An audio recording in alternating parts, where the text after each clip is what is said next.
What if I told you that the sister-wife story you see on television is only the tip of the iceberg? What if the real drama, the real justice, wasn't happening in front of TLC's cameras, but in the shadows of social media, in the digital trenches where an army of dedicated fans became forensic accountants and legal eagles overnight? You're scrolling through your feed, you see the hashtag had justice for Janelle, and you think it's just another fan campaign, but this time? It was different this time. The tweets, the TikToks, the Reddit threads, they didn't just create conversation. They created a tidal wave of evidence that crashed into a real courtroom, forcing a judge's hand and leading to a jaw-dropping, life-altering dollar ruling that the Brown family patriarch never saw coming. This is the story of how the court of public opinion became the most powerful weapon in a sister-wife's arsenal. This is a story so packed with exclusive theories, insider reports, and shocking twists that you will not want to miss a single second. We are going to break down every piece of this puzzle, and to do that, I need you on the crew. If you are not already subscribed, hit that subscribe button right now, turn on notifications so you're the ST to know when new intel drops, and give this video a chance to help push the truth out to more people. You are now officially part of the Sister Wives crew, so let's get into it. To understand the earthquake, you first have to understand the fault lines that have been cracking across the Brown family landscape for years, specifically under Janelle Brown's feet. For decades, Janelle was the family's financial bedrock. She was the steady hand, the consistent earner, the one who famously quipped that while Christine raised the kids and Meri was Kody's first love, she made the money.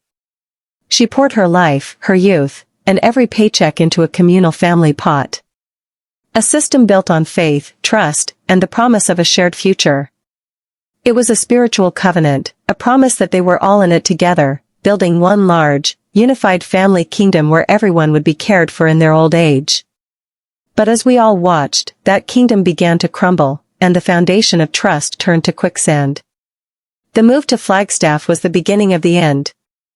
The dream of Kody Pass, for homes on a sprawling piece of land, became a financial nightmare and a symbol of Kody's fractured priorities.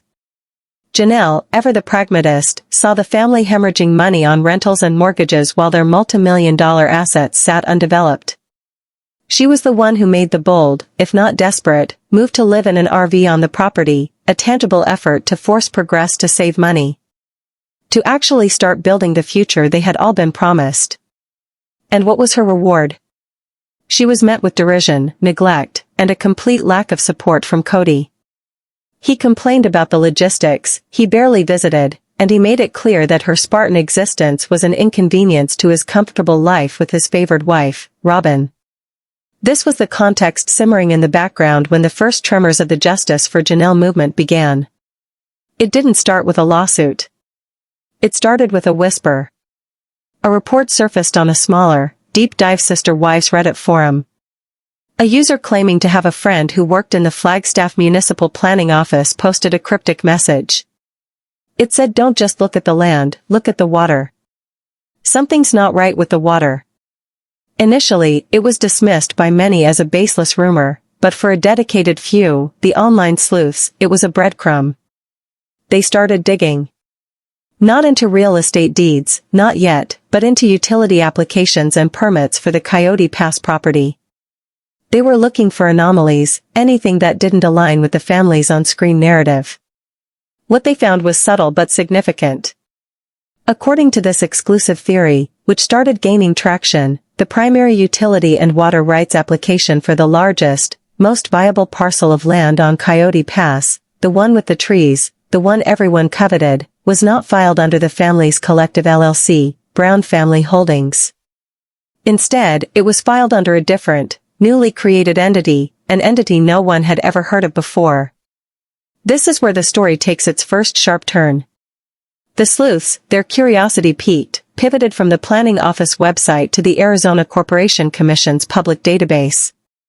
They started searching for the new entity name they'd found. And there it was, in black and white, filed just months after Christine announced she was leaving. A new limited liability company had been registered. Its name? K&R Legacy Holdings, LLC. The registered agents were listed as Kody Brown and Robyn Brown. The other wives, Janelle and Meri, were nowhere on the document. The discovery was an explosion.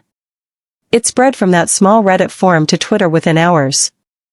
A user, let's call her Sister Wives Detective, created a thread that went viral. She posted a screenshot of the KNR Legacy Holdings filing next to a screenshot of the original Brown family holdings document. The visual was damning. It was proof, or at least what appeared to be incontrovertible proof, that Kody and Robyn were creating a separate financial entity, a lifeboat, while the rest of the family ship was sinking. The hashtag Kody Exposed was born, and it trended alongside #Justice for Janelle. This was no longer just about Kody's emotional neglect. This was about alleged financial malfeasance. The online narrative shifted from Kody is a bad husband to Kody as potentially committing financial fraud against his family. TikTok creators started making videos using the green screen effect to stand in front of the corporate filings, explaining in simple terms what it meant. They pointed out that while Janelle was living in an RV, struggling with water hookups and freezing winters to save the family money, Kody and Robyn were allegedly creating a legal framework to secure the best parts of the family's assets for themselves. But this was still just theory, just online speculation. The real bombshell was yet to come. The existence of KNR Legacy Holdings was the key that unlocked the next door. Armed with this new company name, the online investigators went back to the Coconino County Assessor's Office Public Records portal. They started plugging in KNR Legacy Holdings, LLC, and what they found was the match that lit the final fuse. According to these dedicated researchers, a quitclaim deed had been filed. A quitclaim deed is a legal instrument used to transfer interest in real property. The transfer was from Brown Family Holdings LLC to KNR Legacy Holdings LLC. The property being transferred, it was a significant portion of the most desirable parcel on Coyote Pass. The fan base erupted. This wasn't just a utility application anymore. This was a land grab. This was the digital smoking gun.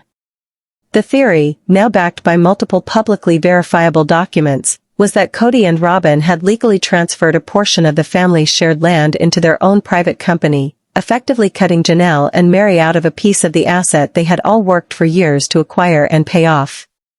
The hashtags went into overdrive. The story was picked up by YouTube commentary channels, who amplified it to hundreds of thousands of viewers.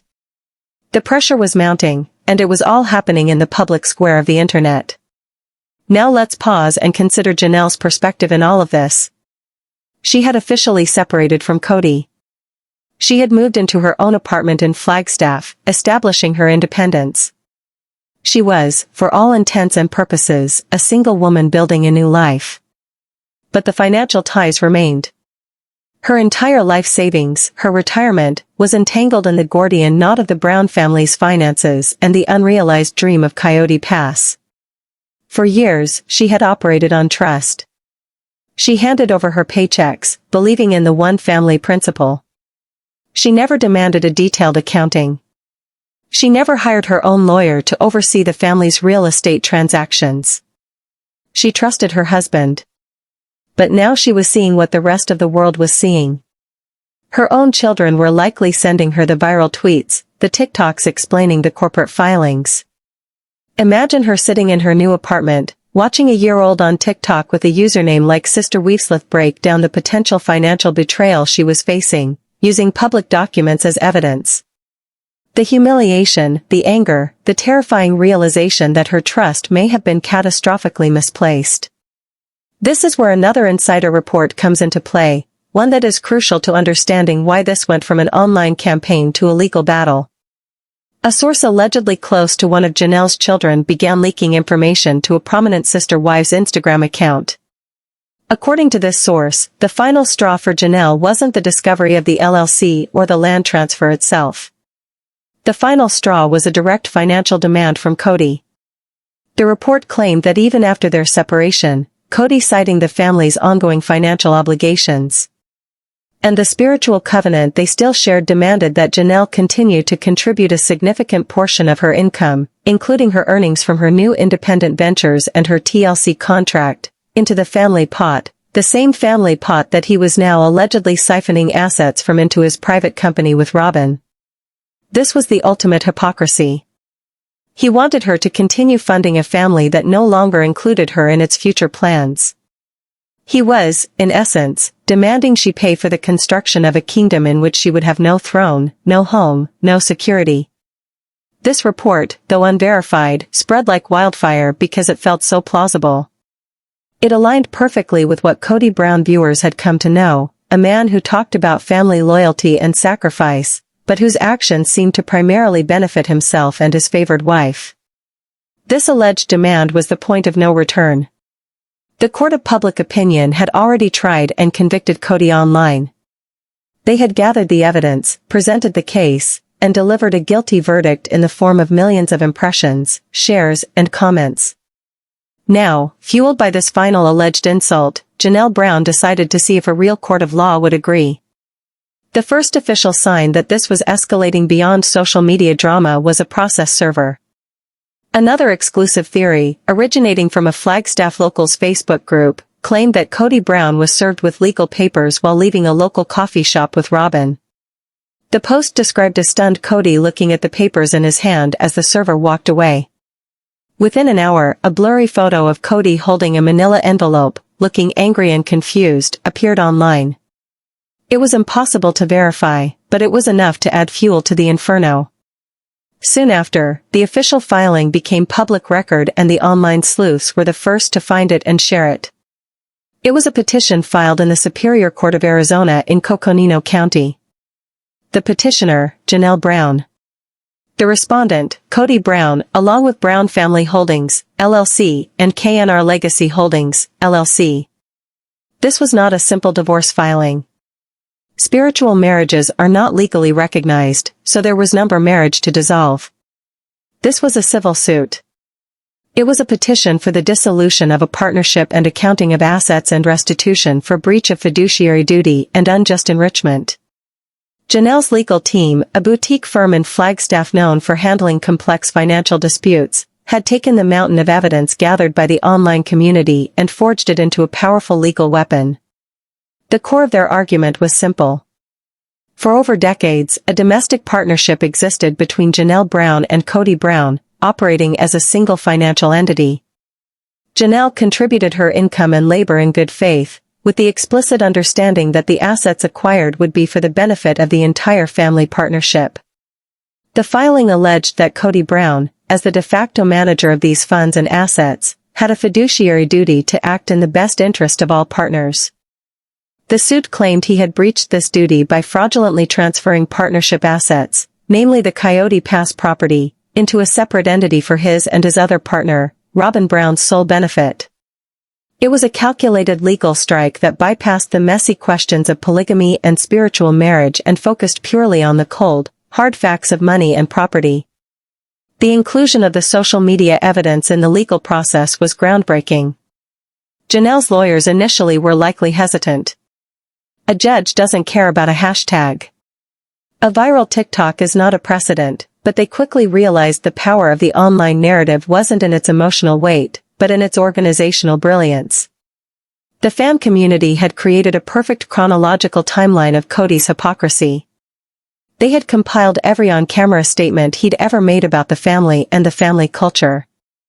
Every promise of a shared future, every declaration that all assets were communal. They had juxtaposed these clips with the newly discovered property records and corporate filings.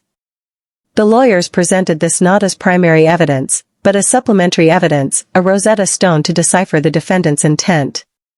They could file a motion to introduce screenshots of the viral Twitter threads and links to the TikTok compilations. The legal argument would be that these posts don't prove the fraud itself. The documents do that. But they do demonstrate a clear and public pattern of deception. They show Kody Brown presenting one reality to the world and his family on television, while his legal and financial actions, uncovered by the public, tell a completely different story. It was a way to introduce Kody's own words from the show and his personal social media into the record without having to spend hundreds of hours deposing him. The fans had already done the work. They had created a greatest hits of Kody's financial contradictions. For example, a TikTok that received over 1 million views compiled every scene where Kody pressured the other wives to make financial sacrifices for the good of the whole family. It showed him demanding Christine sign over the title to her house in Lehigh, berating Meri for the cost of her bed and breakfast and pushing Janelle to sell her home in Vegas. The video then cuts to the black and white screenshot of the KNR Legacy Holdings LLC filing. The implication was clear and devastating. The video ended with the hashtag Justice for Janelle. A lawyer could argue that this compilation, while created by a fan, is nothing more than a collection of the defendant's own public statements, organized to demonstrate a pattern of behavior relevant to the case. It was a brilliant, modern legal strategy. Kody's legal response was predictable. His lawyers filed a motion to dismiss, arguing that no legal partnership ever existed. They claimed the relationship was purely spiritual and that all financial contributions made by Janelle were gifts to the family unit managed at Kody's discretion. They argued that the family pot was an informal arrangement with no legal standing. They tried to paint Janelle as a disgruntled former partner, attempting to extort money after the relationship soured. They vehemently objected to the inclusion of any social media evidence, calling it hearsay, mob justice, and a ridiculous attempt to turn a court of law into an episode of a reality TV show. The pretrial hearings were where the first real battle was fought. The judge, an experienced but no-nonsense woman in her late s, had to rule on the motion to dismiss and the admissibility of the supplementary evidence. This was the moment the entire online community was waiting for. Would the system work, or would the legal technicalities allow Kody to walk away, leaving Janelle with nothing to show for years of her life? A report from a supposed legal assistant who was in the courtroom that day described the scene. Janelle was there looking composed and resolute. Kody was visibly agitated. The lawyers argued back and forth. Kody's team called the social media evidence a digital witch hunt. Janelle's lawyer countered, stating, "Your Honor, we are not asking you to consider the opinions of Twitter users. We are asking you to consider the documents they unearthed from public databases and the compilations of the defendant's own words which they assembled. These are not opinions. They are facts and public statements conveniently organized." The judge's ruling on this pretrial motion was the first major victory for Janelle. She denied the motion to dismiss, stating that there was sufficient evidence of a long-standing financial partnership to warrant a full hearing. And in a stunning move, she ruled that while the social media posts themselves, the comments, the memes, the opinions were inadmissible, the underlying public documents discovered by the fans were, of course, admissible. Furthermore, she ruled that compilations of Kody's own public statements from the show or his personal social media were permissible as evidence to establish intent and a pattern of behavior, provided their authenticity could be verified. This was a massive blow to Kody's defense. The judge had essentially validated the core of the online investigation. The fans hadn't just created noise, they had created a legitimate roadmap for Janelle's legal team to follow. The court of public opinion had successfully kicked down the door to the courtroom. The case would proceed. As the case moved towards a trial, or more likely, a settlement conference, the pressure on Kody mounted. The story was no longer a niche fan obsession. It was being covered by mainstream entertainment news outlets. People Magazine, Us Weekly, Entertainment Tonight, they all ran stories on the sister wives' lawsuit fueled by fan investigation. The negative press was intense. The brand Kody had built, that of a flawed but ultimately well-intentioned patriarch, was being systematically dismantled, not by a disgruntled wife alone, but by a global community armed with screenshots and public records. This brings us to the discovery phase, where both sides exchange evidence. And here, another fascinating theory emerged from the online community. The sleuths noticed that several of Kody and Robyn's social media accounts, which had been public for years, were suddenly made private. Kody's often controversial Twitter account was scrubbed of thousands of old tweets. The theory was that their lawyer had advised them to hide anything that could be used against them, but it was too late. The fan community had already archived everything. There were entire websites and Reddit threads dedicated to preserving every public statement, every cameo video, every tweet the Browns had ever made. When Janelle's lawyers sent a discovery request for Kody's social media history, they already knew what they were looking for because the fans had already found it. They had a catalog of every time Kody had contradicted himself, every time he had made a financial promise on camera that his private actions were now betrayed. One of the most powerful pieces of evidence, according to these reports, was a series of cameo videos Kody had made. For a fee, Kody would record personalized video messages for fans. In several of these videos made over the years, he spoke candidly about the family's finances. In one, he allegedly told a fan, "We are one family, one checkbook. What's mine is theirs, and what's theirs is mine. That's the principle." In another, he assured someone that every penny any of us earns goes to building our family's future on Coyote Pass. Janelle's lawyers now had a collection of these videos. They could present them to a judge and say, "This is the promise he sold to the world, to the fans and to our client. And here are the bank records and property deeds that show him breaking that very promise." The weight of it all was becoming overwhelming for Kody's legal team. They were not just fighting Janelle, they were fighting a meticulously documented, publicly available record of their client's own words and actions. Every legal strategy they attempted was being anticipated and counter-argued in real time by thousands of people online. If they filed a motion, a dozen self-proclaimed amateur lawyers on Reddit would dissect it and explain its weaknesses. The constant public scrutiny was a form of psychological warfare that traditional legal systems are not equipped to handle. The stage was set for a final confrontation, but it wouldn't happen in a dramatic televised trial. The risk for Kody was too great. A public trial would mean Janelle's lawyers could put him on the stand and, under oath, force him to answer for every document, every LLC, every contradictory statement, all while the world watched. The reputational damage would be irreparable, not just for him personally, but potentially for the show itself, the main source of his income. A settlement was his only viable exit. The settlement negotiations, according to the same insider sources, were intense. Kody's initial offers were reportedly insulting lowball figures that didn't even come close to acknowledging Janelle's decades of financial contribution. He was still operating under the illusion that he held all the power. But Janelle's lawyers held the ultimate trump card, the threat of public trial, and the mountain of evidence the fan community had helped them build. They could lay out the quitclaim deeds, the corporate filings for KNR Legacy Holdings, the bank statements showing the flow of money, and the damning cameo videos. They could make it clear that a judge would likely not see Janelle's contributions as mere gifts. They would see them as an investment in a partnership that had been illegally plundered. The turning point, the moment Kody allegedly knew he had to pay, came when Janelle's lawyers presented their final piece of evidence, a forensic accountant's report. This report, commissioned by Janelle's team but undoubtedly guided by the initial research of the online sleuths, traced every dollar Janelle had earned and contributed to the family pot since the day she married Kody. It calculated, with interest and inflation, what her share of the accumulated assets should be. It was a staggering number, far exceeding the value of the Coyote Pass land. The report demonstrated that her financial input was instrumental in acquiring every major asset the family had, from the Lehigh house to the Vegas properties to the land in Flagstaff. It laid bare the fact that without her steady income over the years, the Brown family enterprise would have collapsed long ago. Faced with this detailed, irrefutable accounting and the public relations nightmare of a trial, Kody was cornered. The negotiations shifted dramatically. It was no longer a question of if he would pay, but how much.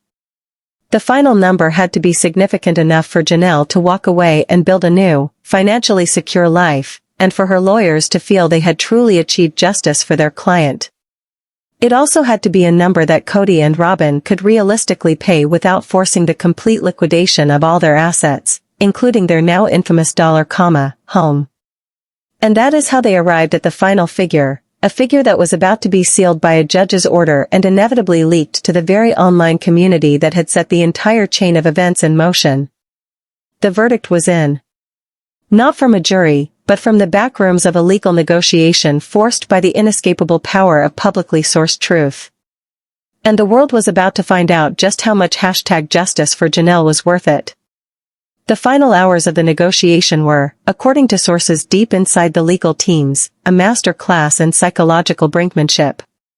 Kody Brown, a man accustomed to being the sole arbiter of truth and finance in his family, was now just a man across a table from a team that had every receipt. Janelle's lawyers didn't just have the forensic accountant's report,